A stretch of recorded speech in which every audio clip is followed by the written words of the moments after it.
ಚಪಾತಿ, ರೊಟ್ಟಿ, ದೋಸೆ, ಪೂರಿ ಜೊತೆಗೆ ಕಾಂಬಿನೇಷನ್ ಆಗಿ ರುಚಿಯಾದ ಪಪ್ಪಾಯಕಾಯಿ ಪಲ್ಯನ ಹೇಗೆ ಮಾಡೋದು ಅಂತ ನೋಡೋಣ.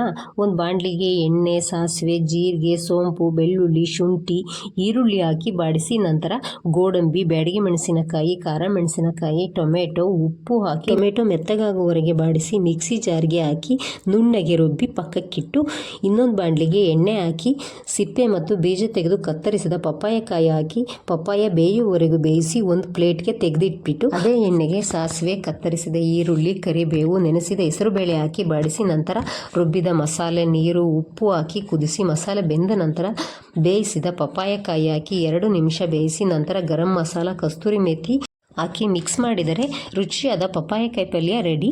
ಡೀಟೇಲ್ ವಿಡಿಯೋ ಬೇಕಾದರೆ ಡಿಸ್ಕ್ರಿಪ್ಷನಲ್ಲಿ ಹಾಕಿದ್ದೀನಿ, ಹೋಗಿ ಚೆಕ್ ಮಾಡ್ಕೊಳ್ಳಿ.